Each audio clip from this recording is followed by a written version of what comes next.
Hello, Ernest അക്കാഡമിയുടെ മറ്റൊരു വീഡിയോയിലേക്ക് എല്ലാവർക്കും സ്വാഗതം. വലിയൊരു സന്തോഷ വാർത്ത നിങ്ങളോടൊപ്പം ഷെയർ ചെയ്യാനാണ് ഞാൻ ഈ വീഡിയോ ചെയ്യുന്നത്.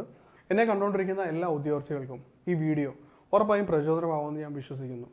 പിന്നെ റീസെൻ്റായിട്ട് വന്ന പൊല്യൂഷൻ കൺട്രോൾ ബോർഡിലെ അസിസ്റ്റൻറ്റ് സയൻറ്റിസ്റ്റ് തസ്തികയുടെ മെയിൻ ലിസ്റ്റിൽ 1ാം റാങ്ക് നേടിയിരിക്കുന്നത് ധന്യ ടി പി ആണ്. ധന്യ ടി പി ഏണസ്റ്റ് അക്കാഡമിയുടെ സ്റ്റുഡൻ്റാണ്.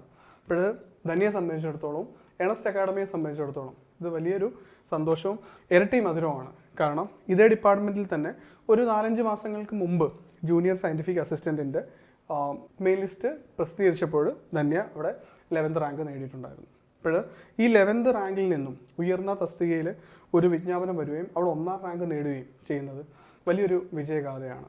ഇപ്പോൾ ഞാൻ ഓർക്കുന്നു, 2 വർഷങ്ങൾക്ക് മുമ്പ് ആദ്യമായാണ് പൊല്യൂഷൻ കൺട്രോൾ ബോർഡിലേക്ക് ജൂനിയർ സയൻറ്റിഫിക് അസിസ്റ്റൻറ്റിൻ്റെ നോട്ടിഫിക്കേഷൻ വരുന്നതും ധന്യയുടെ ആദ്യ എക്സാമിന് വേണ്ടി ധന്യ ഏണസ്റ്റ് അക്കാഡമി ചൂസ് ചെയ്യുകയും നമ്മളോടൊപ്പം ഈ എക്സാമിന് നിരന്തരമായി ഹാർഡ് വർക്ക് ഇട്ട് ധന്യ തയ്യാറെടുത്തുകൊണ്ടിരിക്കുകയായിരുന്നു. നമ്മൾ നടത്തിയിരുന്ന എല്ലാ മോഡൽ എക്സാംസിനും മോക്ക് എക്സാംസിനും ഒക്കെ ധന്യ ടോപ്പ് 10ൽ ഇടം പിടിക്കാറുണ്ടായിരുന്നു. അപ്പോൾ ഈ എക്സാം അറ്റൻഡ് ചെയ്തതിന് ശേഷം ധന്യയ്ക്ക് നല്ല കോൺഫിഡൻസ് ഉണ്ടായിരുന്നു ധന്യ ടോപ്പിൽ വരുമെന്നുള്ളത്.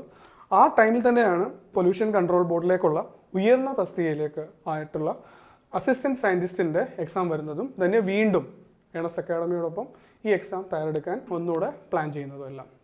ഇപ്പോൾ നിരന്തരമായുള്ള ഹാർഡ് വർക്കും നമ്മുടെ മെൻറ്റേഴ്സിൻ്റെ സപ്പോർട്ടും ഫാക്കൽറ്റീസിൻ്റെ ഗൈഡൻസും എല്ലാം കൂടെ ആയപ്പോൾ ധന്യയ്ക്ക് ഈ ലിസ്റ്റിൽ 1ാം റാങ്കിൽ ഇടം പിടിക്കാൻ സാധിച്ചിട്ടുണ്ട്.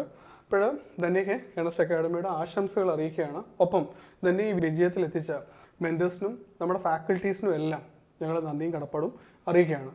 ഇപ്പോൾ എന്നെ കണ്ടുകൊണ്ടിരിക്കുന്ന എല്ലാ ഉദ്യോഗാർത്ഥികൾക്കും ഇതൊരു വലിയൊരു ഗുണപാഠവും പ്രചോദനവും ഒക്കെ ആയിരിക്കും. കാരണം നിങ്ങൾ കുറേ ലിസ്റ്റുകളിൽ വന്നിട്ടുണ്ടായിരിക്കും.